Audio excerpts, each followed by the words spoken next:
नमस्कार, आप देख रहे हैं स्पेशल रिपोर्ट। आपके साथ मैं हूं अंजना ओम कश्यप। आपको दिखाते हैं कि कैसे अब चीन की दादागिरी का दी एंड होने वाला है। बहुत हो गया फरेब धोखा, लेकिन अब चीन के बुरे दिन शुरू होने जा रहे हैं। एक तरफ तो भारत चीन को घेर रहा है, दूसरी तरफ अमेरिका ने भी चीन को घेरने के लिए जाल बिछा दिया है। जी हां, अमेरिका एशिया में अपनी फौज भेज रहा है। 27,000 अमेरिकी सैनिकों की तैनाती एशिया में करेगा अब अमेरिका।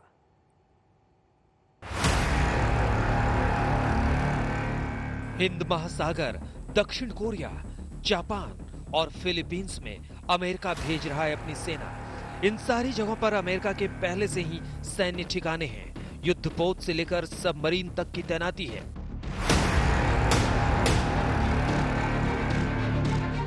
दुनिया के सबसे आधुनिक हथियारों से लैस अमेरिकी सेना आ रही है चीन को सबक सिखाने। भारत कमजोर नहीं है कि वो अमेरिका को न्योता दे। भारत चीन से निपट लेगा, लेकिन निपटना खुद अमेरिका को भी है। इसलिए वो ललकार कर अपनी फौज की तैनाती एशिया रीजन में कर रहा है। इसमें कोई अगर मगर नहीं है। अमेरिका के हजारों सैनिक डेरा डाल चुके हैं, हजारों आने वाले हैं। So I just talked about the threat from the Chinese Communist Party. So now threats to India, threats to Vietnam, threats to Malaysia, Indonesia, South China Sea challenges, the Philippines. We're going to make sure we're postured appropriately to counter the PLA. We think that's the challenge of our time, and we're going to make sure we have resources in place to do that. America ने Germany में कम की अपने सैनिकों की तैनाती। 52,000 सैनिकों में से 27,000 चीन को सबक सिखाने मोर्चे पर भेजे गए। अमेरिकी सैनिकों की तैनाती से बढ़ी चीन की चिंता। भारत से पंगा लेना चीन को भारी पड़ सकता है। अब चीन को सीधे सुपर पावर से चुनौती मिली है। अमेरिका ने ये साफ कह दिया है कि वो चीन पर पैनी नजर बनाए रखे है और अगर चीन कोई भी इंडो पैसिफिक रीजन में हरकत करता है तो मिलिट्री एक्शन सहना पड़ेगा। दूसरे शब्दों में कहें तो चीन की सिट्टी पिट्टी गुम है। जैसे बुझने से पहले चिराग आखिरी बार चमकता है, उसी तरह उसने अमेरिका को धमकाने की कोशिश की है। एक बंदर घुड़की सुनिए। अमेरिकी मिसाइल और सेना की तैनाती का चीन पुरजोर विरोध करता है। अगर अमेरिका अपनी जिद पर अड़ा रहता है तो हमारे दरवाजे पर आकर हमें उकसाने जैसी बात होगी। चीन चुप नहीं बैठेगा।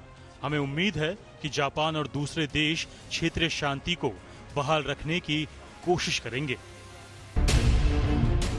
वाकई अमेरिका एशिया के ठिकानों पर इंटरमीडिएट रेंज मिसाइल की तैनाती करने का फैसला कर चुका है। तीर कमान से निकल चुकी है। अमेरिका इसी ताक में भी था। कोरोना की वजह से उसके कब्रगाह कराए हैं। अब चीन की बारी है।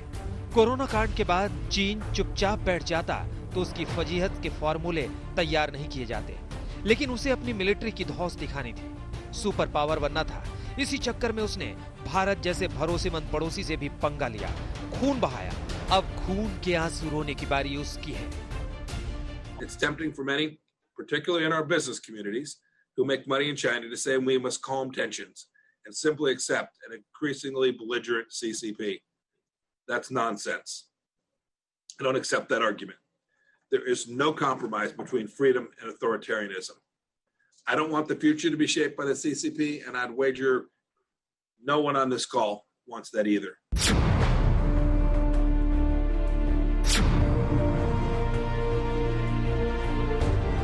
अमेरिका के सेक्रेटरी ऑफ स्टेट ने बिल्कुल दुरुस्त फरमाया। सस्ते सामानों के लालच और मुनाफाखोरी की चाहत में चीन को बेअंदाज नहीं होने दिया जा सकता। एक तो पिछले 2 दशकों में उसने दुनिया में 5 महामारियां बांटी हैं। दूसरे अपने सारे पड़ोसियों की जमीन हथियाने में लगा है। इस दौरान उसने ताइवान की स्वायत्तता का उल्लंघन करते हुए उसके आसमान में अपने लड़ाकू जेट्स भेजे, वियतनाम को दबोचा, साउथ चाइना सी पर आधिपत्य के लिए बनावटी द्वीप तैयार किए, वहां से होने वाले जापान के कारोबार में अड़ंगा लगाया और रही सही कसर हांगकांग की आजादी पर कुठाराघात कर किया। यकीनन चीन ने भस्मासुर की तरह बर्ताव किया है। सूरज को जितना चढ़ना था चढ़ लिया। अब उसका अस्त होना निश्चित है। अमेरिका ने बिना गोली चलाए भी बहुत कुछ सेट कर दिया है।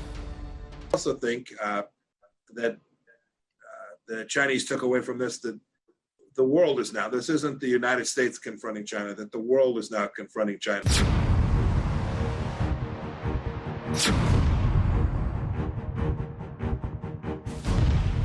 दुनिया चीन के खिलाफ है, ये बात तो तभी जाहिर हो गई थी जब वर्ल्ड हेल्थ ऑर्गेनाइजेशन की सालाना बैठक में 114 देश चीन के खिलाफ जांच का प्रस्ताव लेकर आए थे। लेकिन अभी की बात तो ये है कि चीन के भीतर से भी बगावत की बू आ रही है।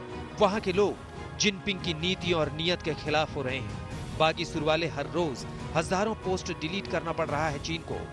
अब जब अमेरिका दबाव बनाएगा तो चीन भीतर से भी दरक सकता है। अमेरिकी फौज के एशिया में तैनाती से चीन पर चौतरफा दबाव बढ़ रहा है। इकोनॉमिकली, डिप्लोमेटिकली अमेरिका और अदर वेस्टर्न कंट्रीज हमें सपोर्ट कर सकती हैं, लेकिन लड़ाई में, चाइना के साथ लड़ाई में कोई हमारे साथ कंधा से कंधा मिला के कुछ नहीं करेगा। ये एक सिर्फ पॉस्चरिंग है जो अमेरिका कर रहा है, शायद अपनी इंटरनेशनल ऑडियंस या डोमेस्टिक ऑडियंस के लिए। सबसे बड़ी फोकस जो जरूरी है इस टाइम पे वो है रिकॉनेसेंस एंड इंटेलिजेंस गैदरिंग पे।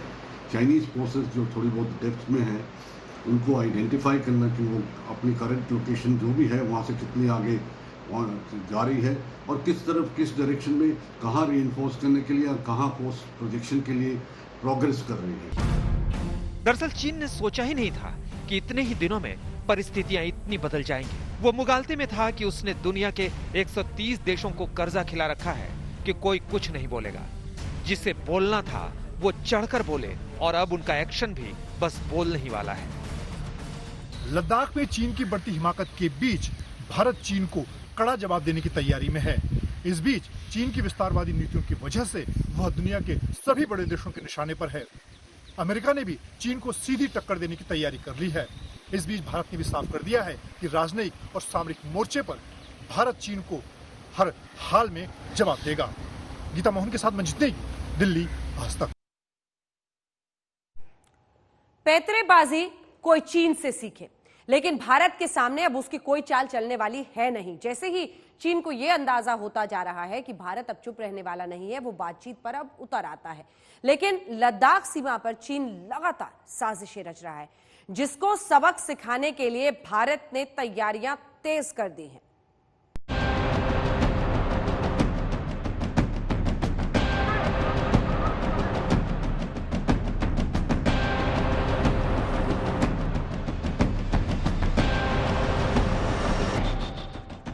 खूबसूरत लेक के करीब चीन का बदसूरत प्लान।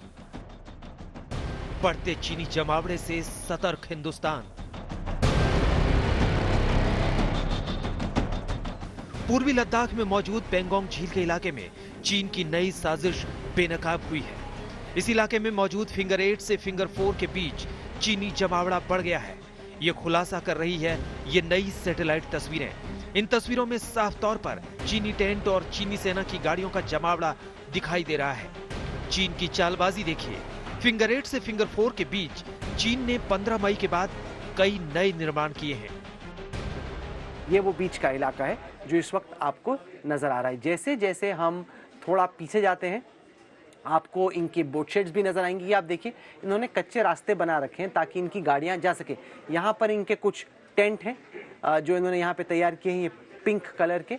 आपको यहाँ पे इनके टेंट नजर आ रहे हैं। जैसे मैं आपको पीछे लेके जाऊंगा आपको रास्तों के अलावा साथ ही साथ इसी तस्वीर पे नजर आएंगे चाइनीज आर्मी की बोट्स।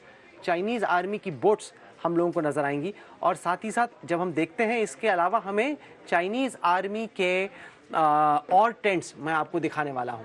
तो पहले मैं आपको बोट दिखाता हूं। ये मैं आपको लेके चल रहा हूं उस इलाके में जहां पर अब आप चाइनीज आर्मी का बोट देख पाएंगे। बोट शेड है, जेटी है। जेटी के अलावा यहाँ पर क्योंकि जो रास्ता है वो काफ़ी खतरनाक है और वहाँ से लोगों को ट्रांसपोर्ट करना ज़्यादा मुश्किल, इस वजह से बोट्स का इस्तेमाल पेंगोंग झील में दोनों सेनाएं करती हैं। ये नीले रंग की आपको बोट दिख रही है। इसके अलावा यहाँ पर पूरा बोट शेड बना हुआ है। चीन के धोखे का बही खाता लंबा चौड़ा है। उसकी बदनीयती की गाथा काफी पुरानी है। उसकी कथनी और करनी में जमीन आसमान का अंतर है। तभी तो बीजिंग जो कहता है वो भरोसा करने लायक नहीं।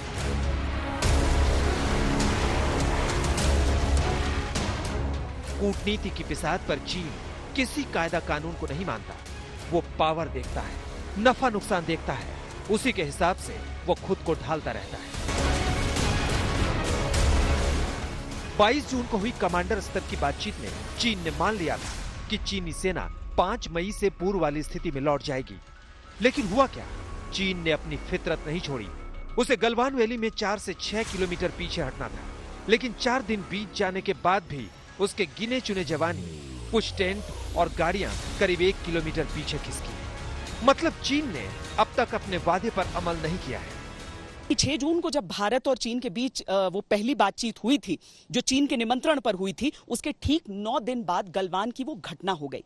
इसीलिए भारत इस बार बहुत ध्यान से आगे बढ़ रहा है। भारत ने चीन से साफ कह दिया है कि आप हमें बताइए कि कब तक आपकी सेना जो है वो सारी चीजों को डिसमेंटल करेगी और लाइन ऑफ एक्चुअल कंट्रोल में अपनी तरफ वापस उस जगह पर जाएगी जो 5 मई से पहले की स्थिति कही जा रही है।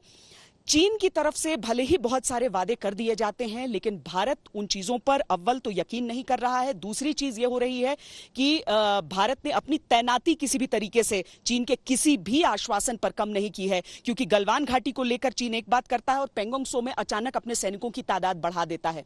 तो चीन की कथनी और करनी में फर्क को देखते हुए इस बातचीत के नतीजे के सकारात्मक होने के बावजूद भारत कोई भी चांस लेना नहीं चाहता। एक तरफ चीन बातचीत का ढोंग कर रहा है, तो दूसरी ओर वो लद्दाख के दूसरे इलाकों पर भी अपनी गिद्ध नजरें टिकाए हुए है। सूत्रों से मिली जानकारी के मुताबिक चीन की नजर काराकोरम दर्रे पर भी है। साथ ही दौलत बेग ओल्डी और तेपसांग सेक्टर में नया मोर्चा खोलना चाहता है। अब वो भारतीय सेना को पेट्रोलिंग करने से रोकना चाहता है, लेकिन भारत ने भी ठान लिया है कि चीन जो भाषा समझेगा उसी लहजे में समझाया जाएगा। दिल्ली से मंजीत नेगी और लद्दाख से श्वेता सिंह के साथ आज तक ब्यूरो। और अब बात चीन पर छिड़ी सियासत की। जी हां, दिल्ली में चीन की सियासत गांधी परिवार तक अब पहुंच गई है। चीन को लेकर बार बार सवाल उठाने वाली कांग्रेस अब बीजेपी के पलटवार से घिरती चली जा रही है।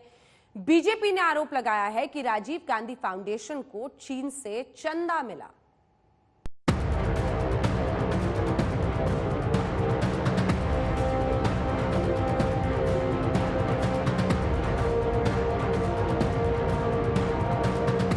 एलएसी पर चीन से टकराव चल रहा है और देश में सियासी तलवारें खिंची हुई हैं। इस बार बीजेपी अध्यक्ष जेपी नड्डा ने पहली बार कांग्रेस अध्यक्ष सोनिया गांधी पर सीधा हमला बोला।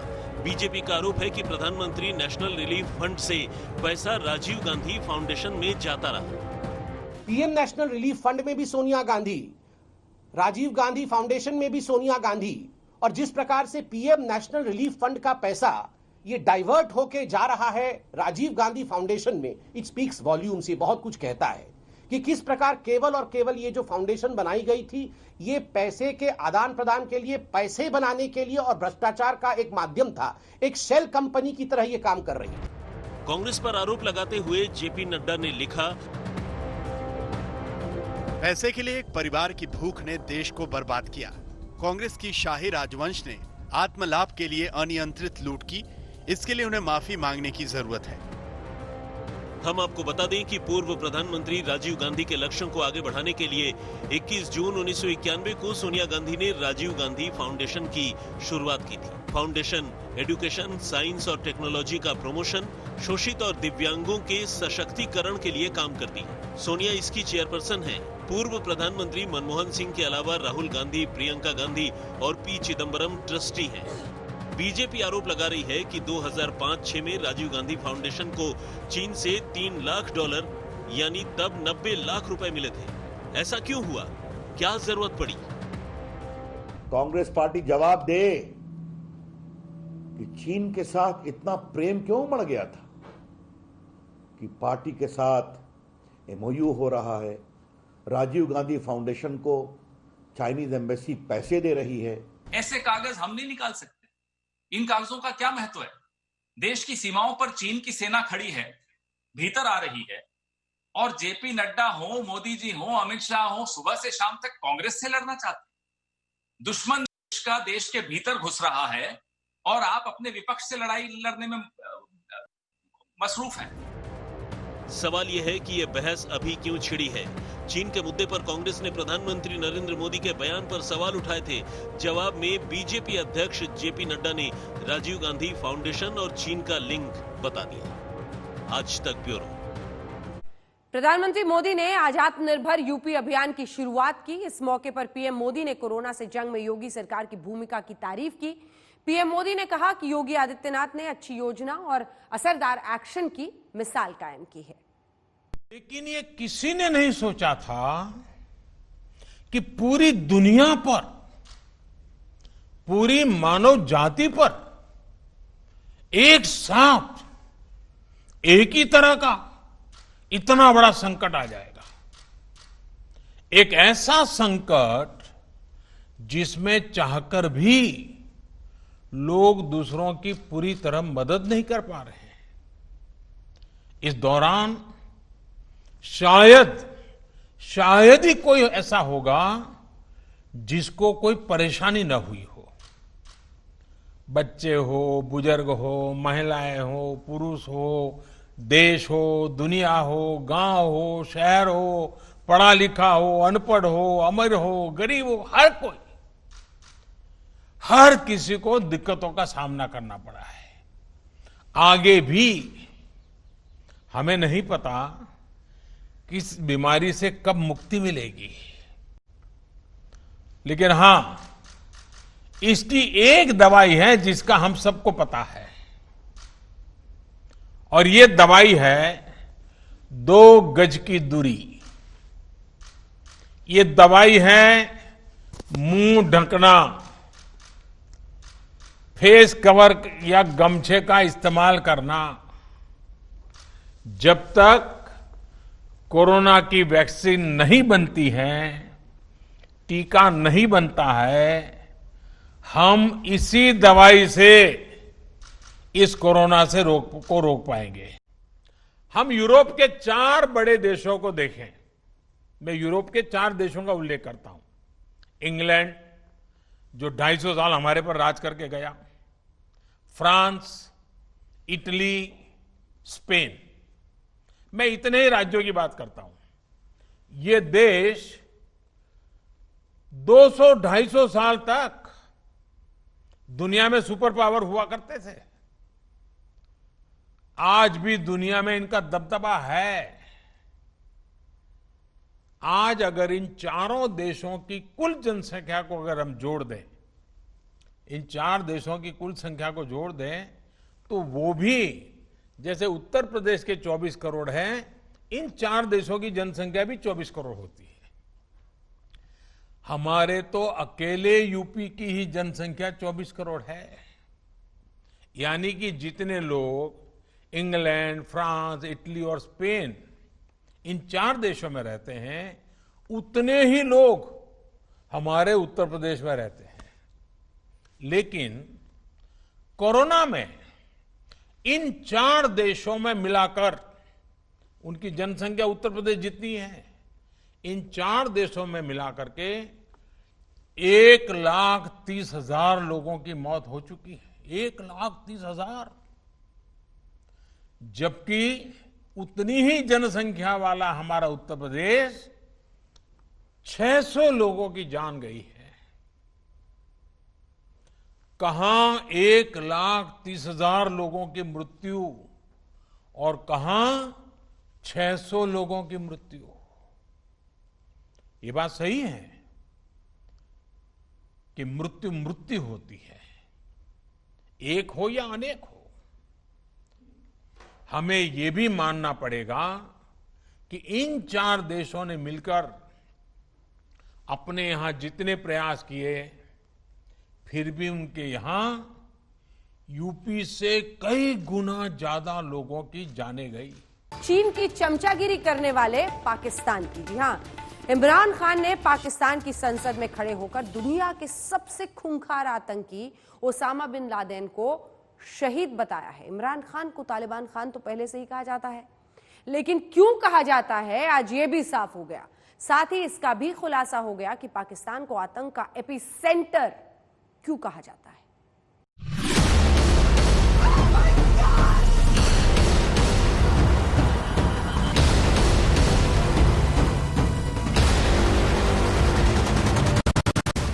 एक हुआ जी उसामा बिन लादेन को उन्होंने अमेरिकन ने आके अब्दाबाद में मार दिया, शहीद कर दिया। अब 9 साल बाद ओसामा बिन लादेन की आत्मा फड़फड़ाती हुई बाहर आई है और सीधे पाकिस्तान के प्रधानमंत्री इमरान खान के अंदर घुस गई। जिस ओसामा बिन लादेन को दुनिया का सबसे खूंखार और घातक आतंकवादी माना जाता रहा, पाकिस्तान के प्रधानमंत्री इमरान खान उसे शहीद कह रहे हैं। एक हुआ जी, उसामा बिन लादेन को इन्होंने अमेरिकन ने आके एबटाबाद में मार दिया, शहीद कर दिया। लेकिन इमरान खान ने ओसामा बिन लादेन को शहीद क्यों कहा? क्या इसके पीछे इमरान खान का कोई मकसद है?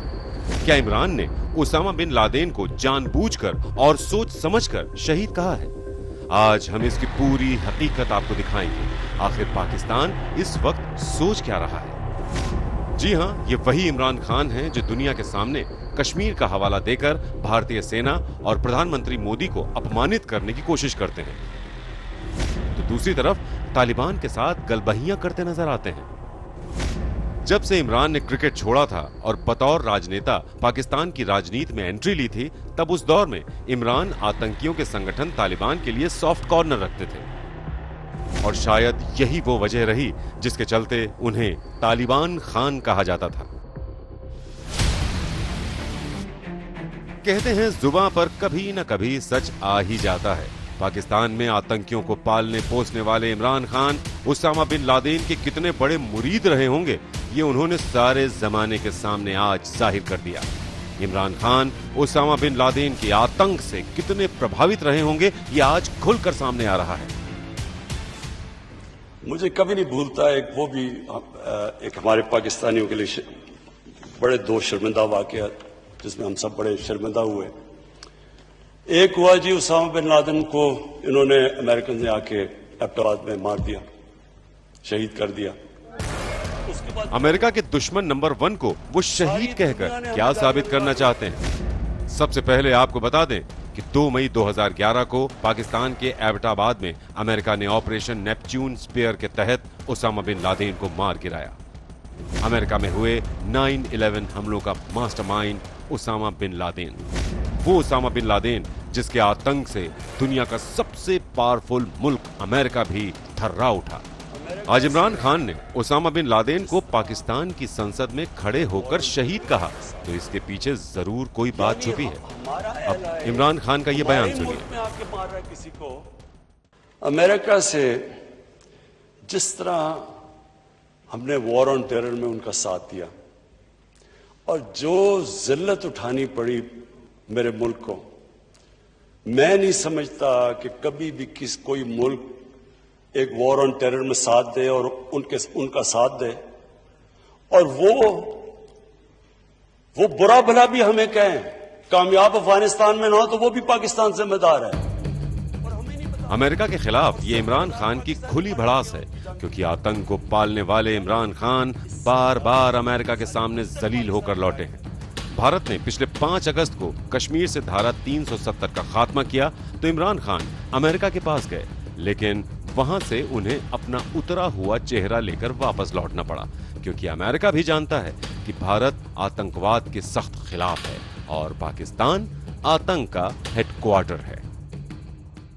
पाकिस्तानी प्राइम मिनिस्टर इमरान खान ने अलकायदा लीडर जो कि बहुत दिन हो गए अभी मारे गए हैं बिन लादेन को एक शहीद बोला है, मार्टिर बोला है।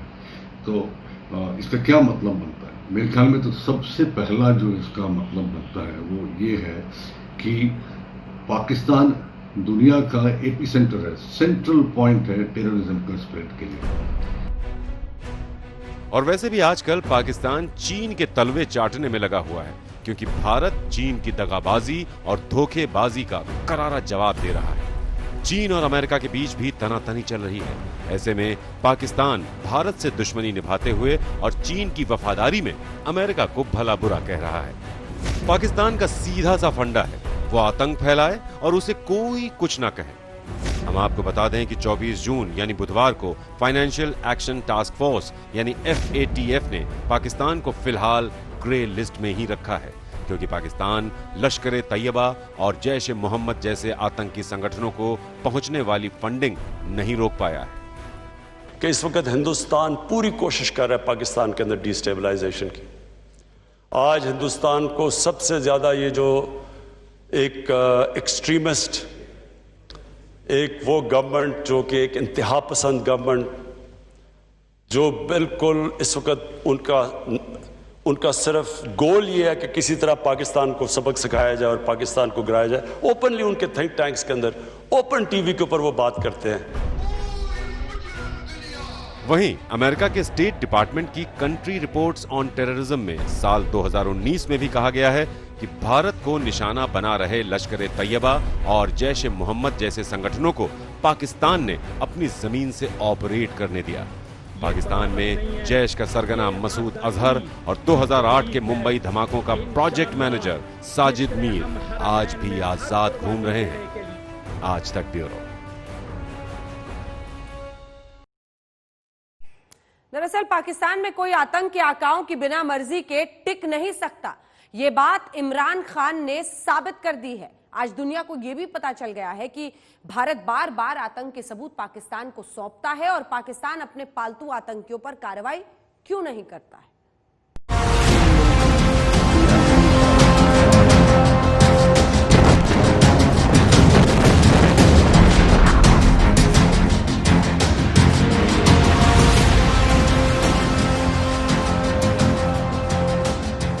दुनिया के सबसे खूंखार आतंकी रहे ओसामा बिन लादेन को शहीद बताकर यकीनन इमरान खान आतंकियों और आतंकी हमलों को खुलकर सपोर्ट कर रहे हैं।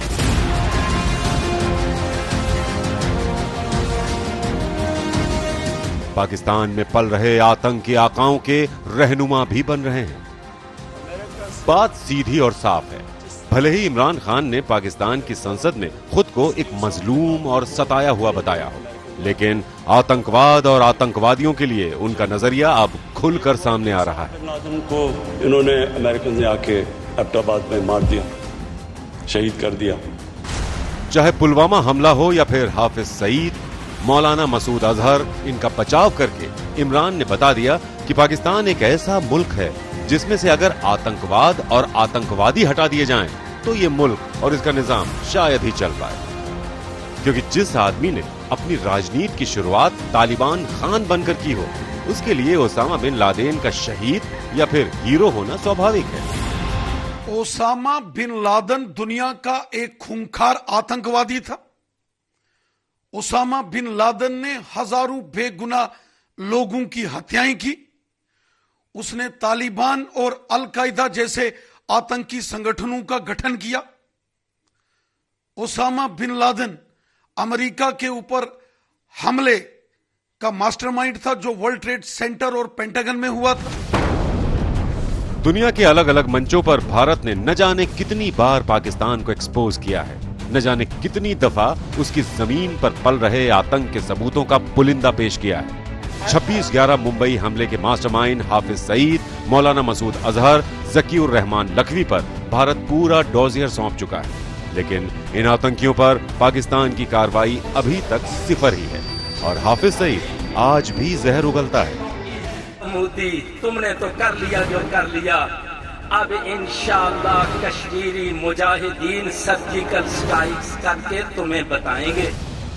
अब आपको सुनाते हैं कि पाकिस्तान के प्रधानमंत्री बनने से पहले भी ओसामा बिन लादेन और हाफिज सईद को लेकर इमरान खान की सोच वैसी ही थी। मुंबई का दहशतगर्द मास्टरमाइंड पाकिस्तान में खुला घूमता है, लाहौर में बयान देता है, हिंदुस्तान में खून खौलता है लोगों का। जानना चाहते हैं कि पाकिस्तान की सरकार इस दहशतगर्द को, इस मास्टरमाइंड को क्यों नहीं पकड़ती। आप क्या करेंगे हाफिज सईद? देखिए मेरी बात सुने, फिर ये आप कहें, अगर आपके कहने के ऊपर हाफिज सईद को पकड़ लिया और उसको जेल में डाल दिया, मैं आपको यकीन दिला रहा हूं कि आप एक फ्रैंकनस्टाइन क्रिएट करेंगे और ज्यादा लोग वो मार्टर बन जाएंगे। तो फ्रैंकनस्टाइन है। पहले मेरी बात सुने। देखिए, आपको कहना ये चाहिए कि पाकिस्तानी गवर्नमेंट को हम सारे सबूत देंगे, जो भी हमारे पास सबूत हैं, और जो नया पाकिस्तान बनेगा आप कहेंगे हम वहाँ जाके केस लड़ेंगे सबूत दे के अदालत में, और हम कन्विक्ट करवाएंगे उसको। देखिए, अगर आप ये करते हैं तो मैं फिर से आपको कह रहा हूँ कि सद्दाम हुसैन के और उसके ओसामा बिन लादेन के केस में फ़र्क ये था कि सद्दाम हुसैन को एक ड्यू प्रोसेस ऑफ लॉ के ज़रिए सज़ा दी गई, ओसामा बिन लादेन को कत्ल किया गया। उसका फ़र्क यह है कि ओसामा बिन लादेन कल्ट बन चुका है। दुनिया भर में पाकिस्तान की ब्रांडिंग एक आतंकवादी मुल्क के तौर पर हो चुकी है।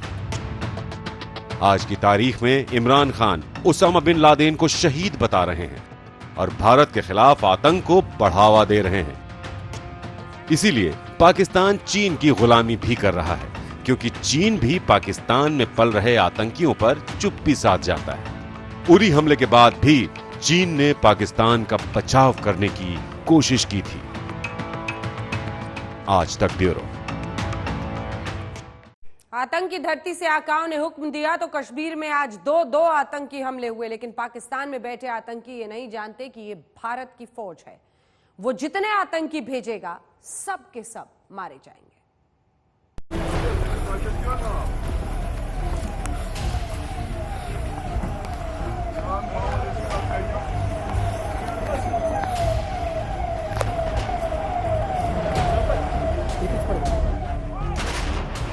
ये है पाकिस्तान प्रायोजित आतंक की सच्चाई,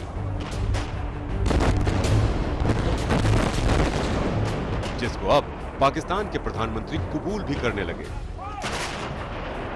पाकिस्तान का एक सूत्री एजेंडा है कि आतंकियों को बाहर एक्सपोर्ट करना और आतंकी हमले करवाना। 26 जून को पाकिस्तान के पालतू आतंकियों ने कश्मीर में एक के बाद एक 2 आतंकी हमले किए, लेकिन भारतीय फौज ने भी आतंक को ध्वस्त कर दिया। अनंतनाग के बिजबेहरा में आतंकियों ने सुरक्षा बलों को निशाना बनाया, जबकि जम्मू कश्मीर के त्राल में भारतीय फौज ने 3 नापाक आतंकियों को मौत के घाट उतार दिया।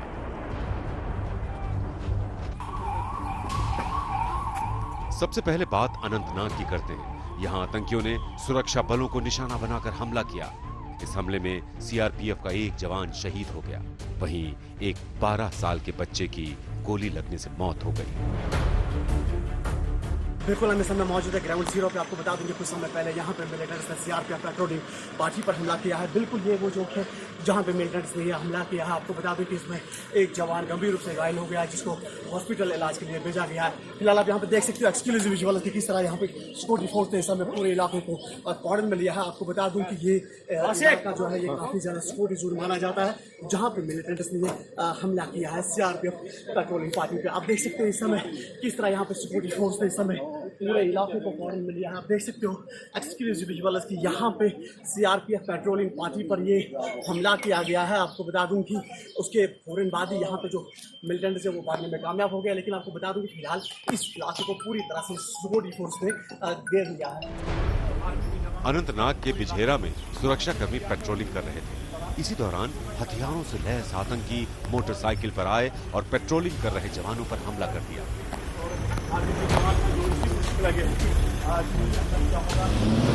जवाब में सुरक्षा बलों की तरफ से भी गोलियां चलाई गई, लेकिन आतंकी वहां से भागने में कामयाब रहे। इस आतंकी हमले के बाद पूरे अनंतनाग जिले में सर्च ऑपरेशन चलाया जा रहा है।